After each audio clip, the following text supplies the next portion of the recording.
for tuning into Power Athlete Radio.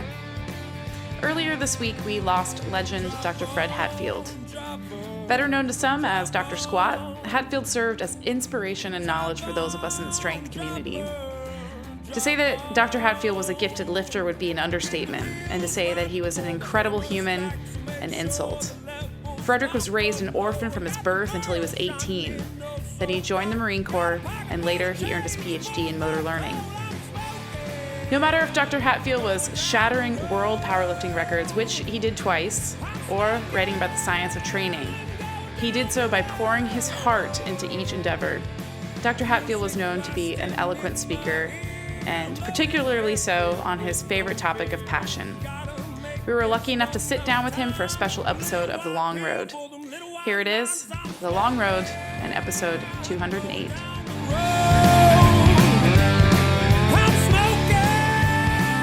Hey, this is John Wellborn. I'm here on The Long Road. Once again, Talk to Me Johnny Live. We have our special guest, Dr. Fred Hatfield, aka Dr. Squat. Has the, not only is one of the most prolific powerlifters in history, but also holds the distinction as probably one of the best podcasts we've ever done here on Power Athlete Radio. So, Doc, thanks for coming today. I really appreciate you taking the time in front of your busy ass seminar that you got going today, which we're going to, which I'm excited about. I enjoy these. Yeah. So, give us a little history. Like, give us the 10,000 foot. I mean, obviously we know a lot about you in terms of the listeners having listened to the last podcast. But give us a little bit of history, and hopefully we can bookend this thing. All right. Nobody's ever asked me the single most important question: how did you get as strong as you were, being as little as you were? I'm just a short guy. I'm not big. How tall are you? 5.5 feet. So 5.5 feet. And what made the difference? Everybody wants to say genetics, but it wasn't genetics. When I first started this sport, there were plenty of guys lifting more than me.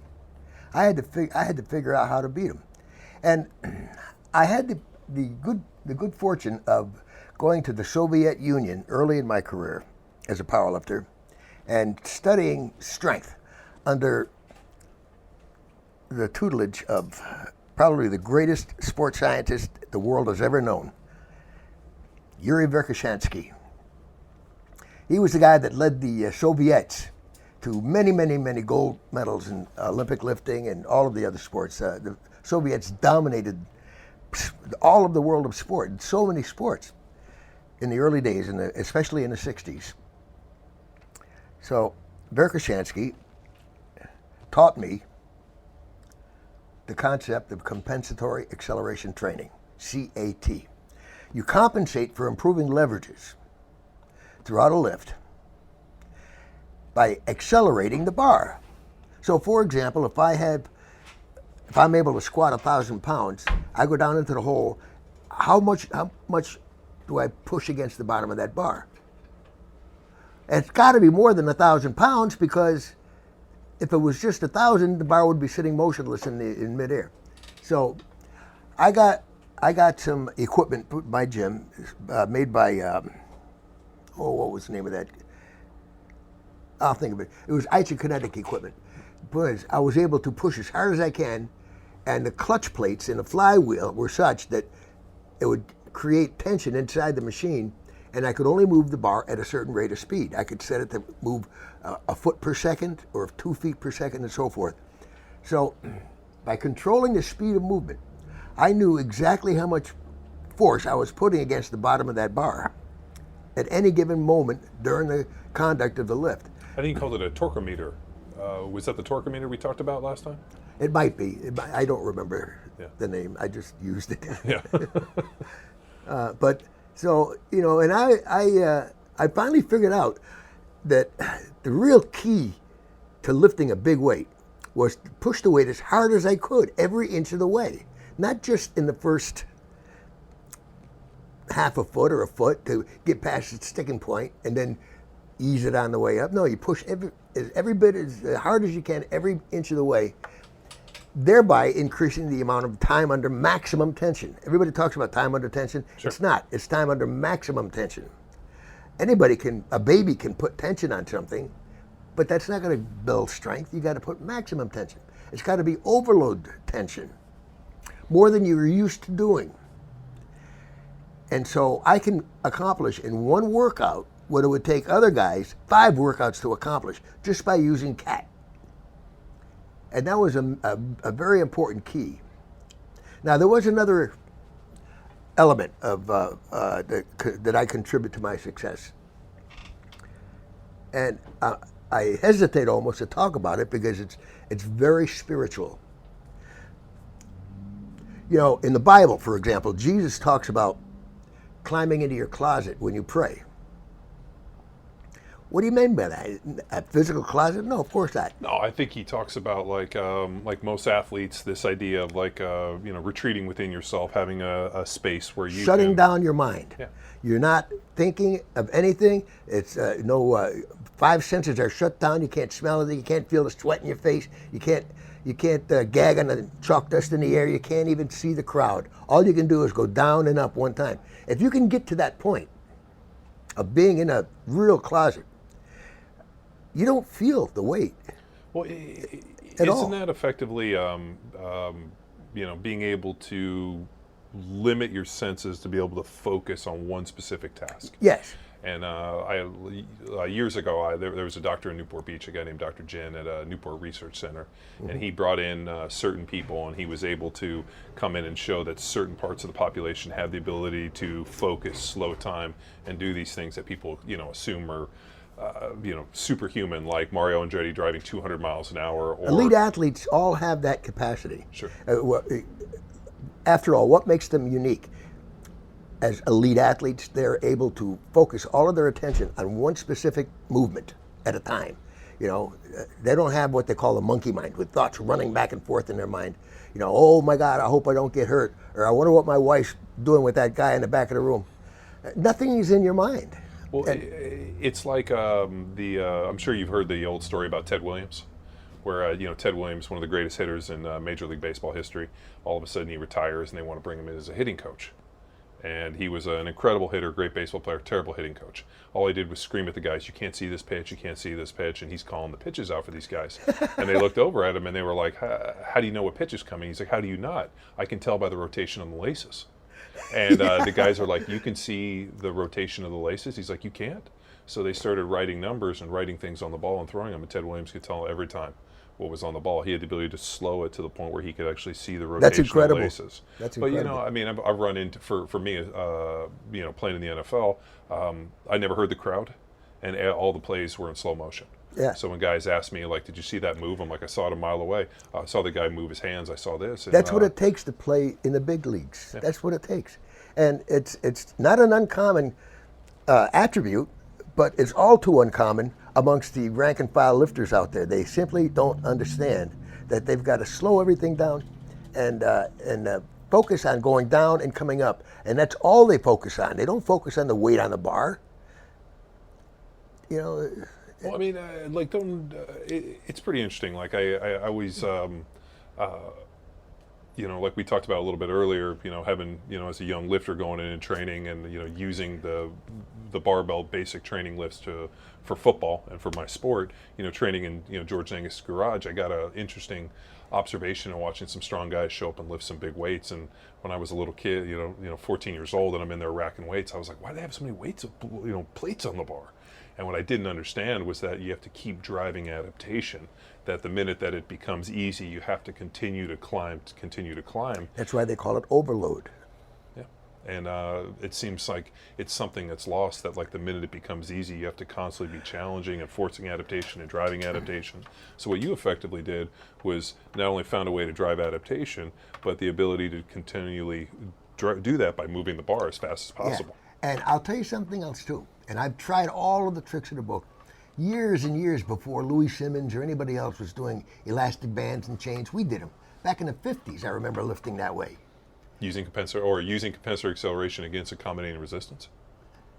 No, with the bands and stuff like that. I didn't learn the compensatory acceleration until relatively recently, in the late 70s when I went to the Soviet Union. But isn't that what the chains of bands really are? No, they think it is, but it's not. It's not. It is to a degree, but you can't you can't beat the good old human body and the natural forces.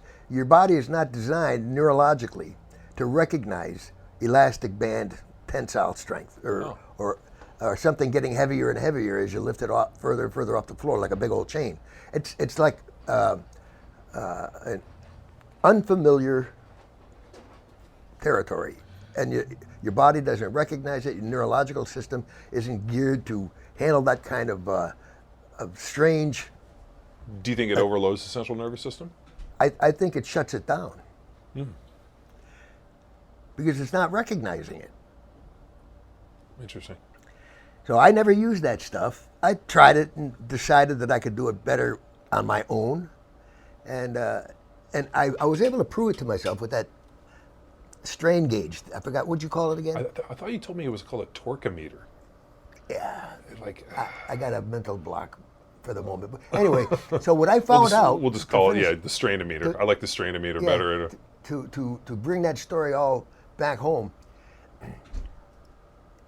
if I found out that I wasn't applying greater and greater force to the bottom of that bar, that meant that I was not doing something right. So I'd go back to the drawing board and I'd take a slightly lighter weight or a slightly heavier weight, and I'd find a weight that I was able to optimize the amount of force that I was able to apply throughout the entire lift. And that's how I trained. Every day was different. Some days I'd be able to do a lot more weight. Other days I'd have to back the weight off so that I could just get the movement. So you got to know your own body. You got to be sensitive to stimuli from the outside, and that's why I got away from the bands and the chains. It was not something that my body could recognize at all. It was completely foreign to me. Interesting. So with your, what did your training look like on terms of let's say a micro scale, over the course of a week? Did you squat twice, like standard people, bench twice, pull, Nobody has a body that works on a calendar basis. Sometimes it's going to take you a little bit longer to recover because you did a little bit more eccentric work or a little heavier weight.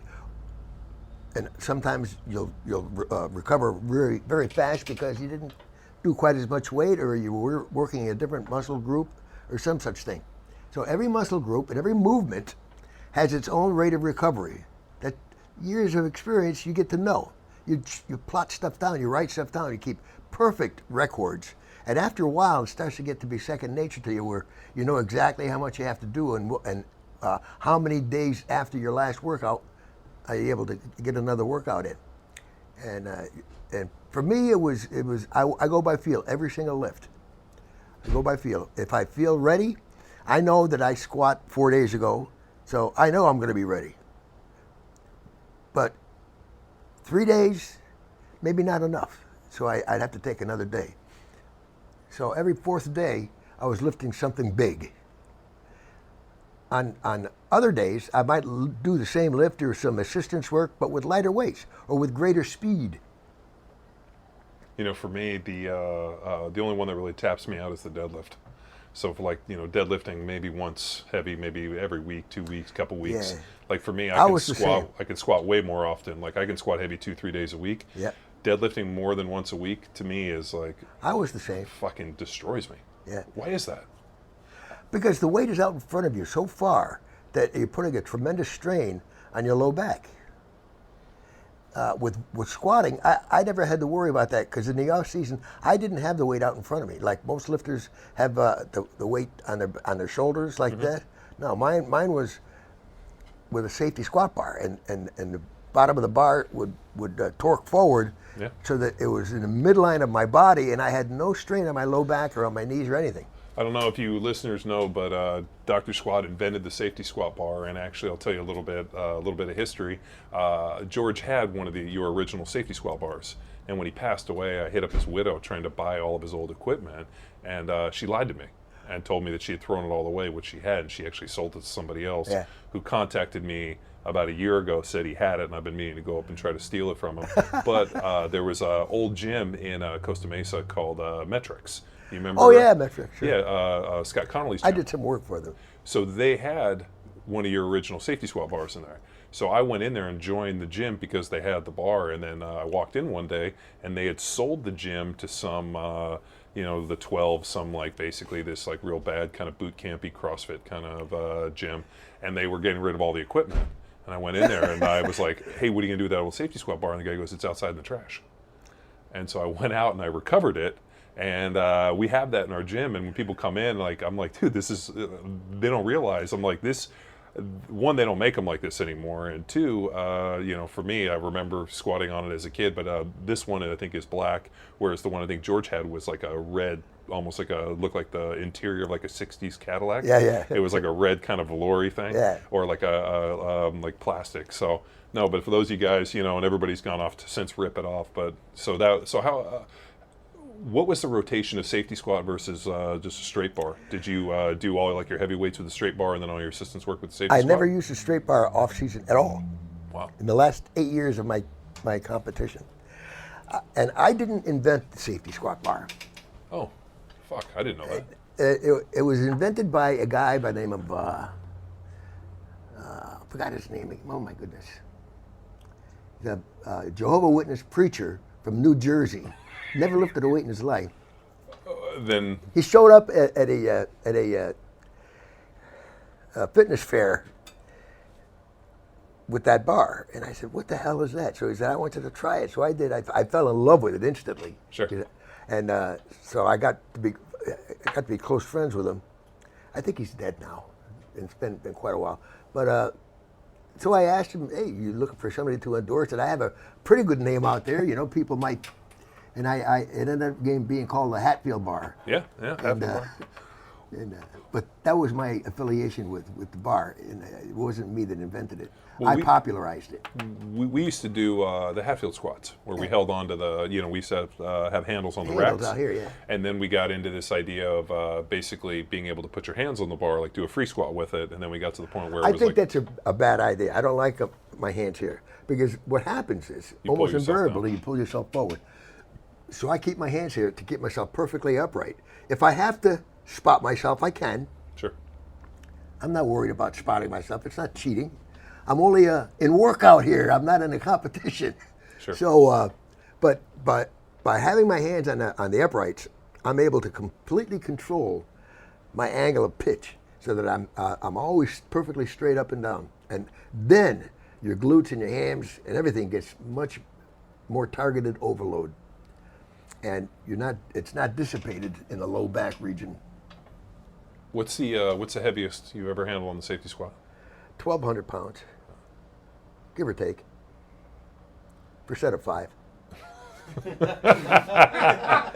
That's like the mic drop moment. It's like set of 5. All right, so you handled 1,200. Do you think that because I was helping myself. a Well, little yeah. bit. So probably let's say 11.99. Worth of work. But do you think that the safety squat? The one thing that I always noticed on the safety squat was I actually noticed more development in my traps and like my upper neck and the yoke and like that part. That's why I always really liked it. Was not only squatting with it, but I just noticed it for like the upper body strength. I'd seem to develop, and I always wondered if like that, like kind of like the analogy once we thought about was like a horse getting yoked up with like being able to put that. That's what it's like a horse getting yoked up. And furthermore, when you have the bar, a 1-inch bar, sitting on your 7th cervical vertebra, you don't know the damage that's doing back there. I've watched plenty of guys cripple themselves from breaking their own neck. Literally, I think I've seen it happen about 4 or 5 times over the years. People just going down and just. Yeah. Now, the other thing is, when you have a nice cushy harness, yoke, as it were, you're not worried about anything, and you're able to put all of your thoughts and all of your mind and all of your energy into pushing against the bottom of that bar. You're not worried about anything anymore. So it takes away the worry element, takes away the pain element, takes away the all of the negative parts of squatting, and makes it a beautiful thing. Yeah. Do you think people suffer from fear in the squat? Oh yeah. Yeah, that's probably the biggest problem people squatting, is that they're afraid of the bar. Are they afraid of the pain, or are they just afraid that it's going to fucking staple them and they're going to shatter into a million pieces at the bottom? They're afraid they're going to get hurt. Yeah. So do you really think you can effectively lift weights if you have fear of the weights? You really can't, can you? I mean, I don't think I could have gone out and played in the football if I had been fearful of what was going to happen to me. Let's put it this way. If you're afraid of lifting a weight, it's because you've never done it. Once you've conquered your fear and made the weight, you're not going to be afraid of that weight anymore, but your fear has moved forward a little bit to another level. So that's what you got to, it's the only way you can handle it, then handle it that way. Just sneak up on it. The sneak attack. I like the sneaking attack. It's like the Wile E. Coyote, you know, I know. don't want to wake up the bar. So when did you find like for like bench press or deadlift, did you find anything that was kind of safety bar like similar, like you find the safety? Yes. They call it the trap bar. It's like a circle. Oh yeah, yeah. And you get inside and you deadlift. So the bar is being pulled up straight up the midline of your body instead of out in front of you. It's the out in front thing that I object to in training. Even though you have to do that in a competition because you're using a straight bar, you don't have to suffer the indignation of low back injury during training. Everything that you do in training is for safety, while at the same time completely challenging your whole nervous system, your muscular system.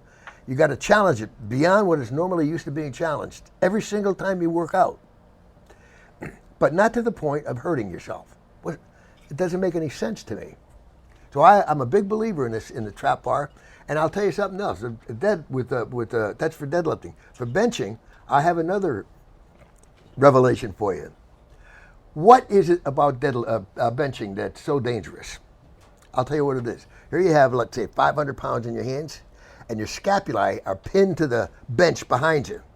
So you lower the weight down, and your scapulae can't move because they're pinned. Sure. So all of the stress is being borne by the anterior deltoids and the bicep head, the long head of the bicep, Yep. and you're getting strained, and you end up tearing a bicep or you end up tearing a pec. The easiest thing to do, and I did it because I built equipment years ago. It's called sports strength equipment.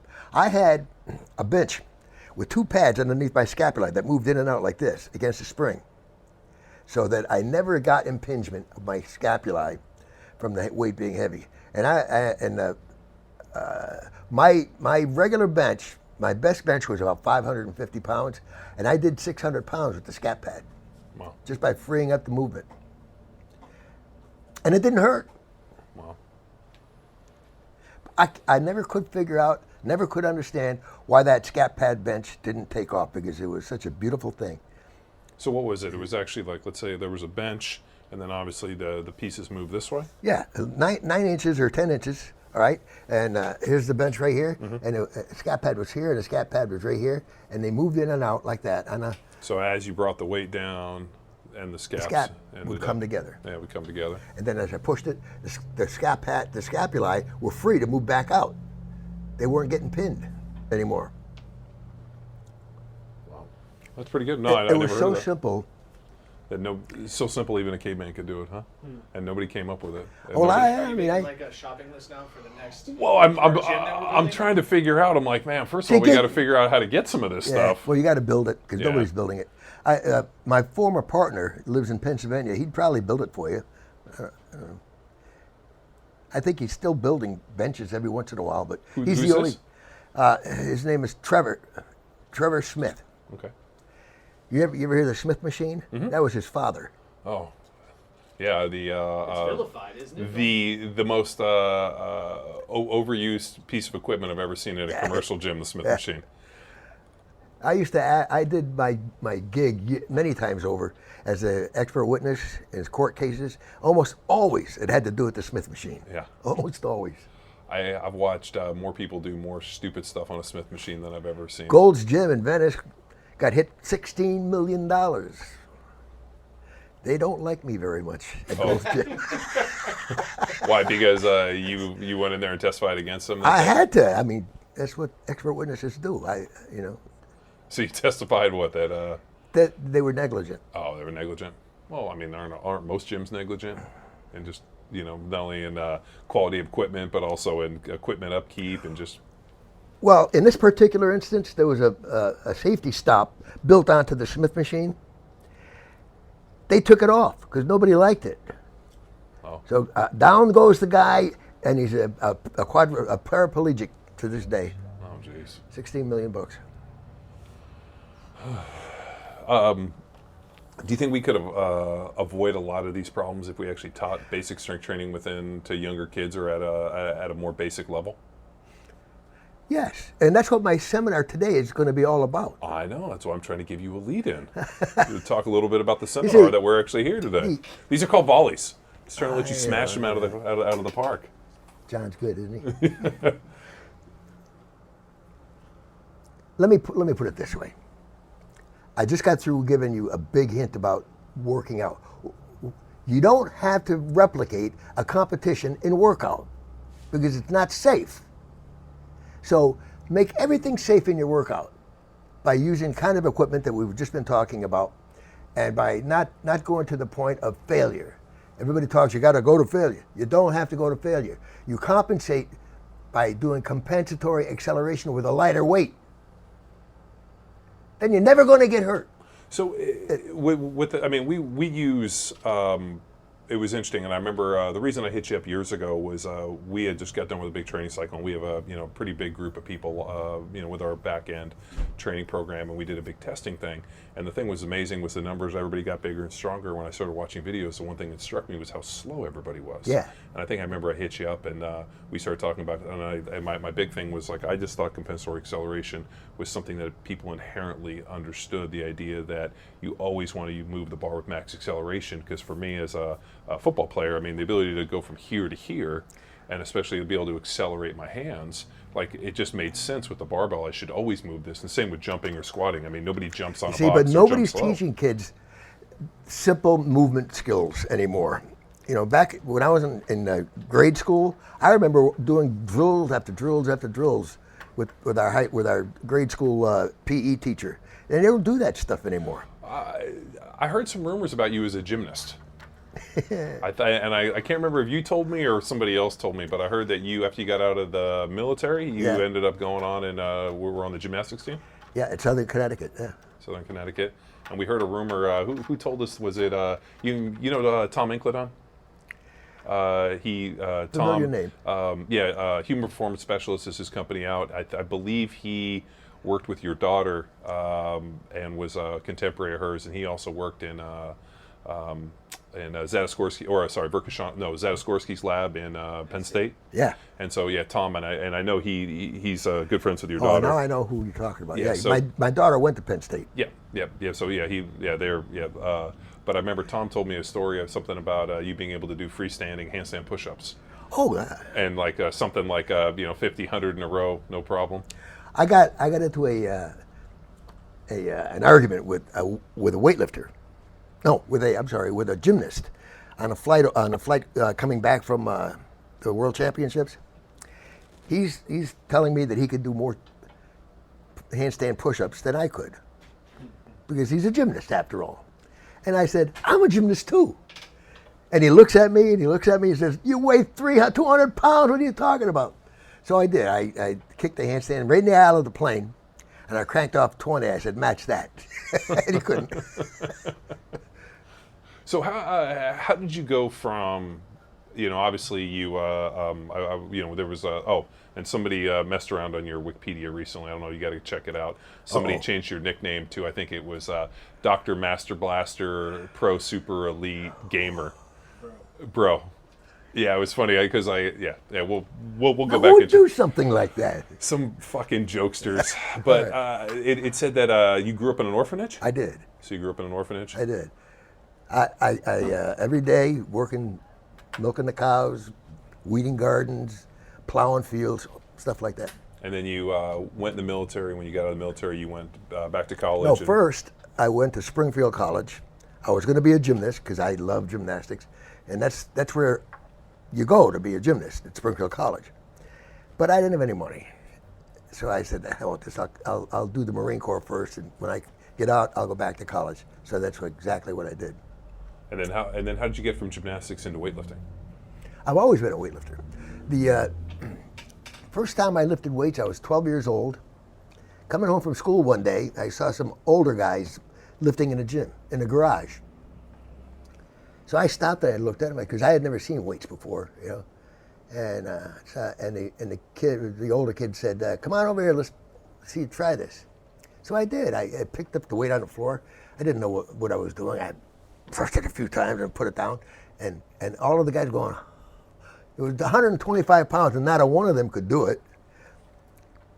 So I got a reputation real fast. So you were always Around inherently town. strong. Well, no, I a hard-working guy at a farm. You know, I was baling hay and stuff like that. That makes you strong. So maybe the milking the cows, baling hay, working, doing some form of manual labor as a young kid, developing those neuromuscular pathways, metabolic systems as a young kid allowed you to be stronger. I believe it had a lot to do with it. It's like bulletproofing yourself, that kind of work. So having kids stay indoors, play video games, and right. keeping them safe isn't doing anything. to help 'em. Dodgeball. No, it's true. I mean, this is something that we talk about a lot. I don't understand it. But you know, to bring the story home, here's the thing. There are 7 elements to human movement that are measurable. Only 7. Now, little kids can remember 7 things. They need to be taught these things because they're not going to just jump into their head. And if you teach them each of these 7 elements and a way to use each one in efficient movement, there would never be any such thing as a fat kid in our society, because they'd be moving efficiently and you know. Anyway, that's my little soapbox probably thing. like depression and shit too. You know what I mean? Well, I mean, they know that there is a direct correlation between movement and self-esteem, depression, intelligence. I mean, where the problem is that we've grown up in this idea that everything exists in a vacuum, and it doesn't. Yeah. Everything is fucking interrelated. But what are the 7 things? Now you got me fucking wondering. Oh, the whole seminar is about the strength. We'll just list them off right now so that All because right. Okay, so if you were to take all human movement, whether it be swinging a baseball bat or throwing a bale of hay up on a truck or a single step in the act of running or walking or the beat of the heart, all forms of human movement look like this. And while I'm thinking, you go down and you come up. You relax your muscle and then you contract and push something, whether it be your body or an implement. So it looks like a sidewards S. That sidewards S has 7 different elements inherent in it. You have the eccentric strength converting from down to up. That space of time where you convert down to up, it's called amortization. Yep. It's very important in the world of sport. You want to get it, boom, like check mark. But you can't do it right away because you'll end up tearing yourself apart. Well, we talked about this at great length. I remember when even my own training, the ability to speed up the eccentric movement is a key component to speeding up the amortization phase, and the ability to transition seamlessly between eccentric and concentric is really what you said is the gold standard for fucking strength. Yeah, the faster that you can do the turnaround, the more explosive you are in the concentric. Yeah, without hurting yourself. Well, which is interesting because, as I was telling you, since we moved out to Austin, I've been training at this Gold's Gym, and every fucking person I watch get underneath the barbell in terms of a bench or a squat, every one of them stops at the bottom. Like they get to the bottom of the What squat, is that all and about? they stop and they kind of adjust and they stretch and then they stand back up. And I'm thinking to myself, what is the idea? I mean, I can understand maybe using it in some form of your training. You want to do some dead stop, work on starting strength, but every fucking person does it. Yeah. And it goes back to years ago. I remember when I was doing my my undergrad at Berkeley, I took a exercise phys class, and they talked about a study that they asked 100 people. They just gave let them walk into a gym and said, "Hey, make yourself strong." Not a single person understood not only a rep range, a percentage, and these people had no exposure to weight training, but nobody inherently knew how to get strong. It was almost as if strength was, it's not important anymore, is it? Well, I just don't think people understand it. Exactly. And But see, they understood it back in the old days because everybody worked hard.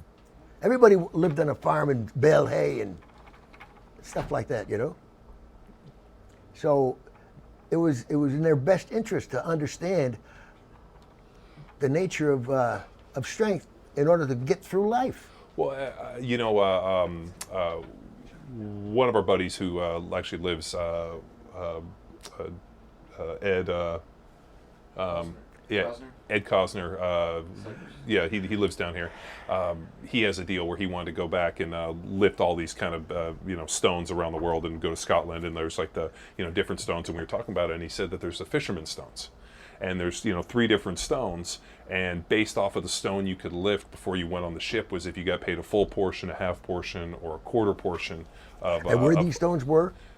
In Scotland. In Scotland? Or in Scotland, or maybe in Norway, or they were somewhere up. Iceland. In Iceland, that's where it was. Yeah, the fisherman's I have a stones. picture of myself lifting it. So yeah, look at him calling me out. Fucking I trolling. love. Can I find it? Yeah. Yeah, but I don't have it with me. Well, how come you don't fucking You know have what? it I with you? think I might have it in my computer. Well, if you Now have that I that, we'd think love about to have it. But we'll put it on our wall. But here, I mean, there was a point where in fucking history, to get paid what a man should be paid, you had to lift. They a called it certain the weight. manhood stones.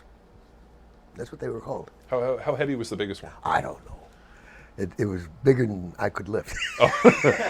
You didn't like snatch it up and fucking press it a couple times? This was like 6 or 8 years after I retired, so I wasn't at my full strength. You think you could have snatched that thing no problem? I think so.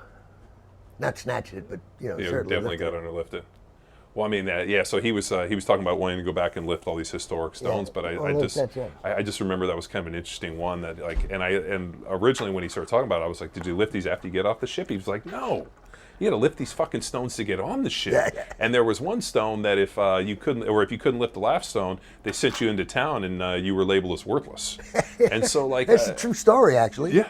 I mean, but here's These Icelandic guys were badass. yeah, I mean, well, that's why you watch them. I mean, all the world's strongest man competitors comes from Iceland. They're all I from mean, Iceland, aren't they? Look at all the girls winning the CrossFit Games. They're all a bunch of Icelandic Yeah. girls.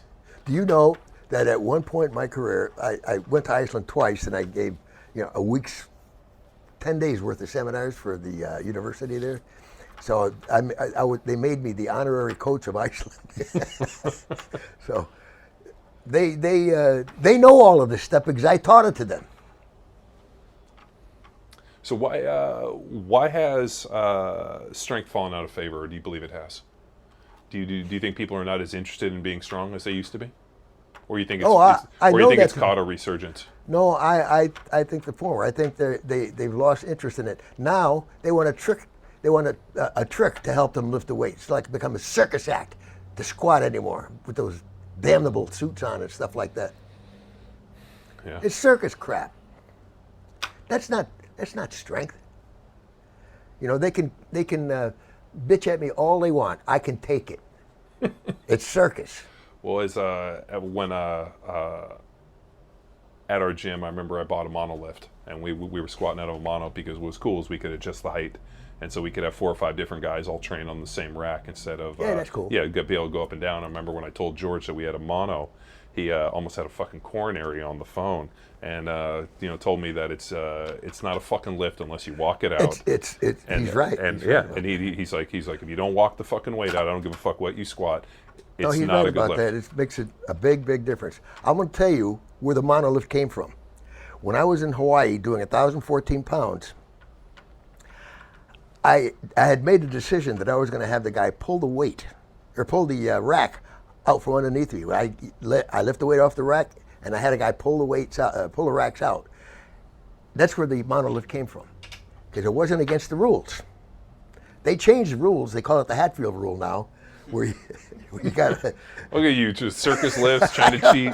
I cheated every time I had a chance. The rules allowed it. Well, what do they say? If you're not cheating, you're not trying hard enough. Yeah.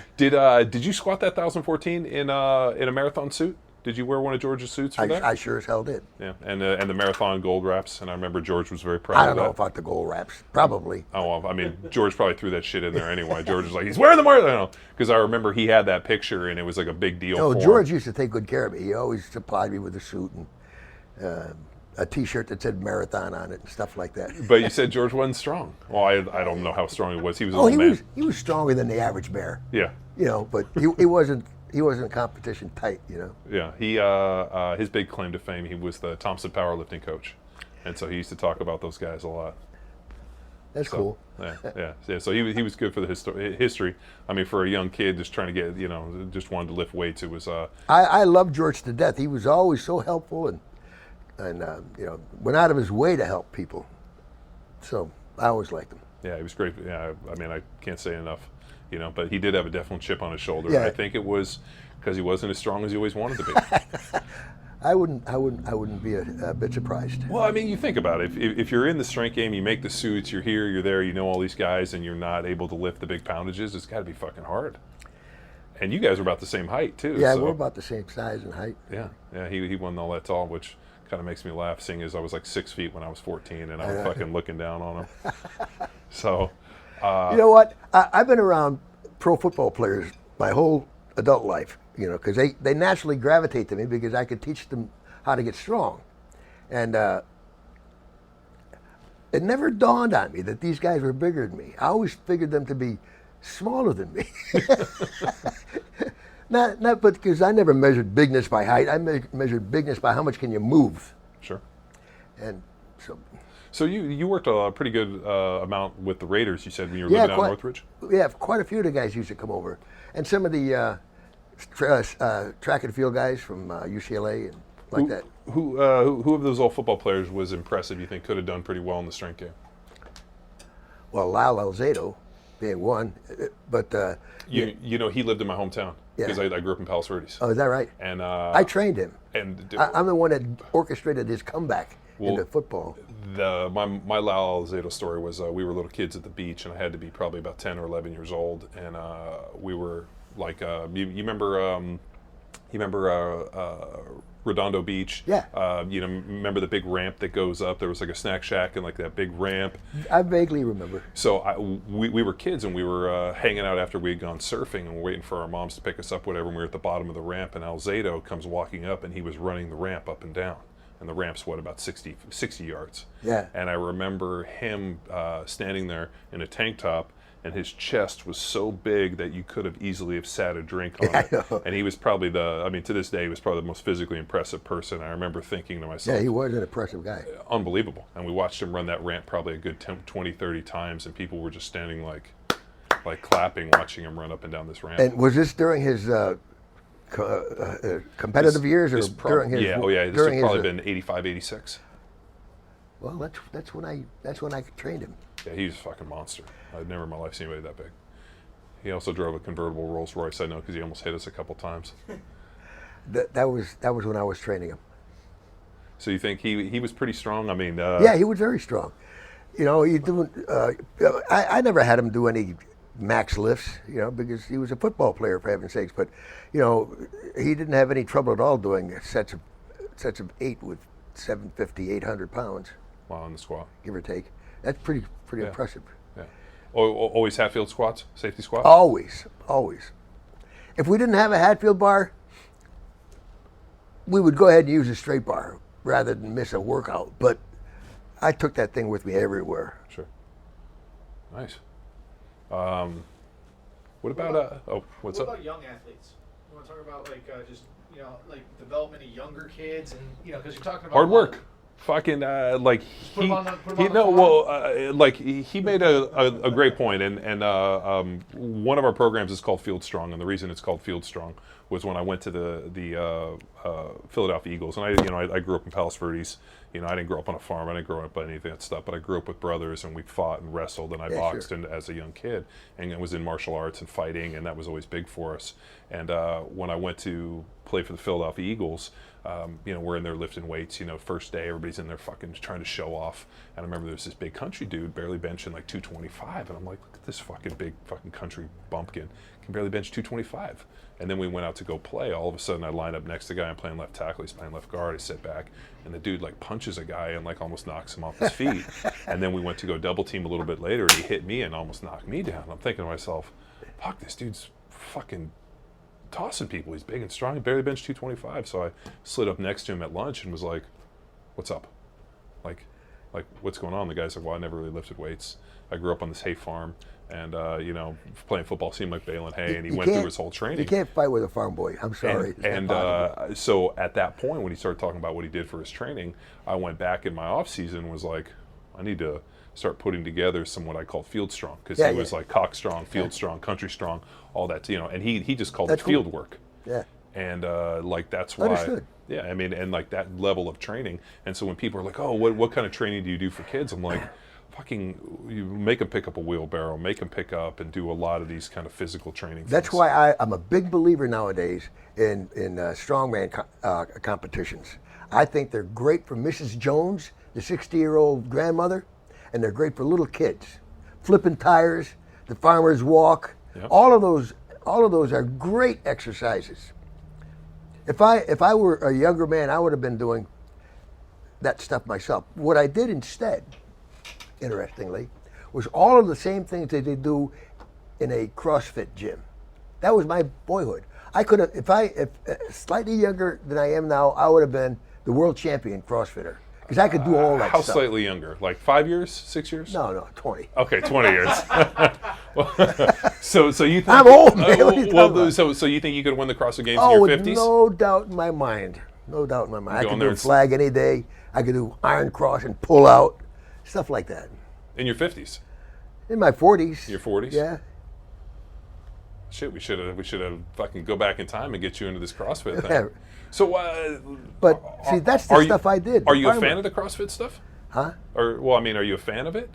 I'm a fan of everything that helps you build yourself without hurting yourself. The way they're doing CrossFit nowadays is very dangerous. They're doing highly technical snatch movements and kip-ups and a high bar for time, for speed. And, that's a sure way of getting yourself hurt, Yeah, doing a kip-up is great. Doing a cross is great. And all of the movements that they're doing are great. But you don't predispose yourself to injury. Yeah, my daughters do gymnastics, and when we go, and I go with them a couple days a week and just sit and watch. And the one thing which is interesting with the gymnastics is obviously the volume of time which they train is probably about an hour, 2 hours, and everything is max effort, followed by big recovery. Yeah. Because the movements are so technical that if you don't do everything at max effort, you're probably going to hurt yourself. Exactly and the right. execution of movements. Yeah, now Mrs. Jones can't do a kip-up on a high bar. At 60 years old, she has no business trying it. But they try to get all of their people to do these stupid WODs, what they call WODs, workouts of the day. And they're not created by anybody who's expert at developing training regimen and protocol. Do you think it's more valuable for these people to just to develop a strength base at which they can build upon? Yeah, absolutely. And then, little bit at a time, work their way into some of the really neat movements that they do in a CrossFit gym. I think everybody should be able to do parallel bar work, even at 60 years old. I have a video at home of an 80-year-old woman doing an exercise routine on the parallel bars. She's doing kips, she's doing handstands, she's doing L-sits, and release and catch, and all kinds of other neat things. That 80 years old, if she can do it, anybody can do it. But you got to work into it slowly. What? I mean, we taking a step back. How impactful was your trip to Russia? So, like you said, you went there. You trained with Verkhoshansky and that. I mean, was there anything that you walked away from? I mean, obviously compensatory acceleration, but was there anything that you walked away with where you thought to yourself, "Shit, we're totally right or totally wrong on this"? Oh, they were Stone Age in their approach to training, the Russians were. And they were making do with really Stone Age equipment and stuff like that. But they did everything right. What they did have, every single gym in Russia had a force platform in it. Every gym. Not a single gym that I've ever been to in this country has a force platform. What's a force platform? It's where you can measure the amount of force that force. you're exerting in a squat or vertical jump or something like that. Sure. Yeah, like force plates. Yeah. So they did. And, so I mean, little things like that really mean a lot, because if you don't have instantaneous feedback, how are you going to correct it? You can't remember what your vertical jump felt like 2 days later. All right, you got to feel it now. Go by feel. So some inherent periodization. Yeah, well, yeah, of course. And then the whole thing of periodization began in Russia, as was plyometrics. Plyometric training is, without question, the single most important contribution of the Russians to modern day training methods. and they had it down cold. They knew what they were doing. Yeah, I mean, if you go read any of Verkhoshansky's books Yeah. and all He's his the one that stuff. started plyometrics. He didn't call it plyometrics. Fred Wilt, an American coach, coined that phrase, but Verkhoshansky called it, what did he call it? Yeah, I'm drawing a blank too, and I know exactly what Depth jumps or something like well, that. Shock training. Yeah, shock training. Yeah, shock training, the ability to but his whole deal was the accentuation phase. Yeah. Can you transition from an eccentric to a concentric load? How fast you can do it? Check mark. Yeah, I mean the ability to reduce foot contact time. Right, exactly right. See, guys don't know that kind of stuff here anymore. Just nobody knows that stuff. That's what I teach, and that's why I'm around doing these seminars. Well, we're stoked to hear it today. I mean, I feel like I got an insight. I mean, having not only read Power, but done compensatory acceleration for the last, I don't know, I'm 40, so since I was 14 years old, so 26 years of using compensatory acceleration in my training. Yeah. And using it to go play, 10 years in the NFL. And Cool. So, anything else you want to talk about, or anything you want to share? I got a story. I need to confirm. Yes. Okay, throw it out there. Yeah, Texas got one. So sticking with. Oh, that's true. Yeah, sticking with Russia. I won't reveal my source, but they told me a story. They were assistant coach in Colorado, and so they used to pick you up from the airport and drive you. So you were telling them a story one time where you go to Russia, and you're just going squat for their strongest man. Would this be Doc Crease? Must have been Doc Crease. This must have right? been Doc Crease. So squat for squat in Russia, and then you were feeling 1,000, and you were telling your training partner, and then as you were working your way up to 1,000, the man got scared. They were getting nervous. So your training partner just gives you a little nudge and says, "You know what? I think we got a sandbag. We got to give this one so we get out of the Soviet Union." No, it wasn't my partner. It was that guy's coach. Oh, okay. Oh, the Russians The Russians coach coach. was like, He "You said, beat him. If you beat him, he will be shit forever." That's what he said to me.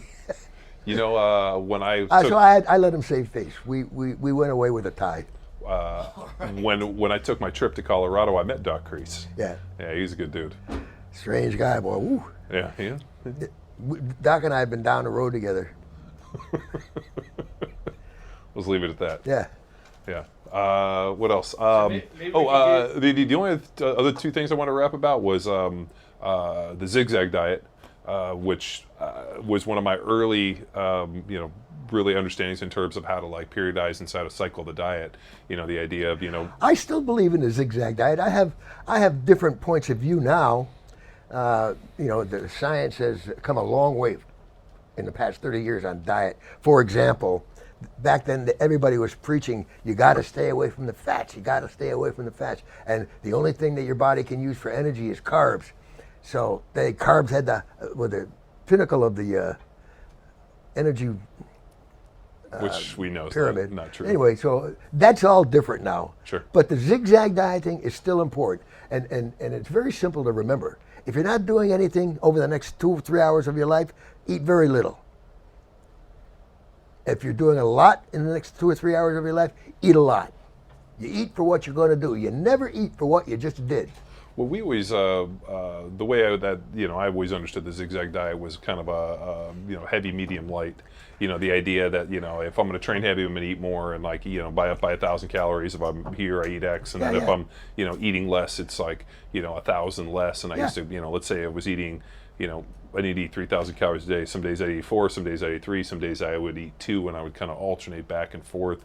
And I found by actually kind of, not giving the same amount of calories every single day, I actually found that my performance and body composition, everything actually improved. Yeah, I have no doubt. And so I still believe in that. I think it's the right way to do it. That's the way the bodybuilders have been doing it for years and years and years. And they eat 5, 6, 7 times a day. So I used to preach that. I no longer preach that part of it, but in fact, I more recently in the past, since I had my cancer, I've been doing like fasting and ketogenic. Ketogenic fasting and intermittent fasting they call it, I guess, where you eat twice a day, and never after 5 or something like that. So how long do you fast for? Usually, what, 16 hours, somewhere in there, 15, 16 hours? Well, if my last meal is at 5 o'clock. is at 5 o'clock. That's when I eat, And the next time I eat is at 8 o'clock in the morning. How long is that? Yeah, it'd be 15 hours. 15 hours. Yeah, 15 hours. Give or take. I mean, the pretty interesting the story on the ketogenic diet. That obviously, I mean, I don't know if you guys know, but Doc got diagnosed with cancer and ended up kicking the cancer in the teeth using a ketogenic diet. Yeah. What kind of cancer were you diagnosed with? It was. I had prostate cancer, which had metastasized to my bones, which is typically the kiss of death. Yeah. Yeah, that's. When it metastasizes like that. In fact, the doctor gave me 3 months to live. So I said, okay, I don't believe him, and I'm going to go do everything that I can do to prove him wrong. And I just happen to have a buddy who's a research scientist at University of South Florida. He was studying the ketogenic diet. And so I hooked up with him. And Who is this? His name is Dominic. Oh, D'Agostino. Yeah. No, he's Smart guy. Yeah, he's really kicking ass on the. He is. He's getting quite a name for himself in that field. So that's. And some Christian TV station picked the story up. I forgot what the name of the station is, whatever. But they and all over the United States, people have been calling me and calling me and calling. Tell me about the ketogenic diet. My father's got cancer and stuff. Oh man, it just about wiped me out. Just having to talk to people about it. Yeah, I did my best. I didn't turn anybody away, but I said, first thing I said, look, I'm not a medical doctor. I don't know anything about cancer. All I know is I did this diet and my cancer went away. What was the time frame from diagnosis starting the ketogenic diet to where they ended up giving you a clean bill of health? Well, I did the ketogenic diet for 9 days. That's all. By the 9th day, the cancer had virtually disappeared in my bones. 9 days. 9 days. That's all. I don't know. I can't explain it. That's crazy. I mean, And it's tough to even get into ketosis in 9 days. Yeah. Well, I was in ketosis on the second or third day. I had keto sticks, and I measured my blood glucose. So I kept my glucose pretty close to 50 the whole time, which is very low. Sure. And that's what you got to do, I believe. Sure. I don't believe in. I didn't even eat one single bit of carbohydrate. I did when I retired from the NFL. There was a lot of stuff with brain injury and traumatic brain injury for NFL players, and so I did about a year-long ketogenic diet where I didn't really eat a carb for an entire year, and I ended up coming out the other side and feeling 100% better. Than because when you look at all the research, I mean, really. Well, that was very wise of you because. I have a smart friend from Harvard that pulled up every study he could find, and his recommendation was a ketogenic diet for not only acute but chronic brain injury is one of the best exactly right ways they've treated it for the last 100 See, years. because people never really realize this about ketone bodies. They can penetrate the blood-brain barrier, and fat then becomes the brain's primary fuel source. Fuel of choice. Well, I mean that's really how we're designed. I mean, if you think about the human body, is a lot like a Prius. I mean, the idea that when you're just kind of motoring around, living in this normal life, you're a fat burner, and then all of a sudden you got to hit the gas to train or run or evade or do something. Then all of a sudden, it makes a lot of sense, doesn't it? Yeah. But I mean, then you run into that's why we always talk about people that are metabolically deranged being sugar burners constantly, burning off a carbohydrate because the body's smart. It's going to use whatever has most readily available. And if you eat a low-fat diet and low protein and a high-carb diet, the body's going to all of a sudden adapt over and start using carbohydrates as primary energy. And that exactly is what was taking place for the last 45 years in the United States. Why so many people are fat? They were told the wrong stuff by the Food and Drug Administration, by their doctors, by everybody. Everybody told them the wrong things. Doesn't that make you ill? Well, I mean, about it? If you go back, you look at Ansel Keys, the seven country study. I mean, that was in the 60s, 59, 60. And we've come to find out now here 50, 60, 70 years later that whole study was funded by the sugar industry. That's right. And they fucking paid them off and doctored all that bullshit. And next thing you know, for the next 50, 60 years, it drives fucking... He got away with it, too. Yeah. He got paid the money, and he completely fucked us up, Now we're trying to do a little bit, but even to this day, you start. Well, what do you mean? I don't have to eat carbs as my prime. I don't have to wake up every morning and have a big bowl of, Cheerios. Cheerios. You got to have those heart healthy grains. But I mean, that's how we all were raised. I mean, I know my dad was like, here's your big bowl of cereal you got to have every morning because you got to have those healthy grains. And then all of a sudden I go to school and fall asleep in first class, not realizing that I'm in fucking diabetic insulin coma. You know? Well, you guys, thanks Awesome. for Can we get, I inviting guess, me. one thing that resonated with everyone who listened to that podcast, I think you may know it's coming up, is your speech about, or your speech To the about Raiders. Passion. To the Raiders. No, actually, it was to Wait, the was Chiefs. it the Chiefs? Yeah. For Because they had a game coming up with the Raiders. oh, is that what it was? Okay. Yeah. You know, that stupid little thing found its way into practically every locker room in the NFL. Dude. and into our office. Yeah. So I was wondering maybe if you wouldn't mind giving, do you need us to go print a copy out, or have a feeling I don't have it with me. if I give you a copy, would Give you me a mind copy, reading it? I'll do it right now. Yeah, it's on the Instagram. Yeah, here, text you my phone. Doctor, are you still training? I work out a little bit. I'm not serious about anything. Right. I just trying to, Just to move. just to be able to move. How I- Yeah, I got it. Because I got really out of shape from that cancer thing, and it's only been recently that I've been able to do anything. What do you like to do? I pump a little bit of iron, I got that TV. Squats 1,000 pounds for reps. Yeah, right. Or 10, 40. For 1,300 for 5. And I like that BMX thing. What do you call it? Is that what it's called? BMX? Piece of rope hanging down off the TRX. ceiling? Oh, TRX. I like that. And easy stuff. Nothing crazy anymore. All right, you want this? Yeah. Yeah, if you don't mind. Bust it out. Passion. It's not commitment to excellence. Rather, it's utter disdain for anything less. It's not endless hours of practice. It's perfect practice. It's not the ability to cope. It's the total domination of every situation in life. It's not setting goals. Goals too often prescribe performance limits. And it's not doing what it takes to win. Instead, it's a burning commitment to do what no one has ever done before or ever will do again. It's almost time for me to get Yeah, up. let's go. Let's rock.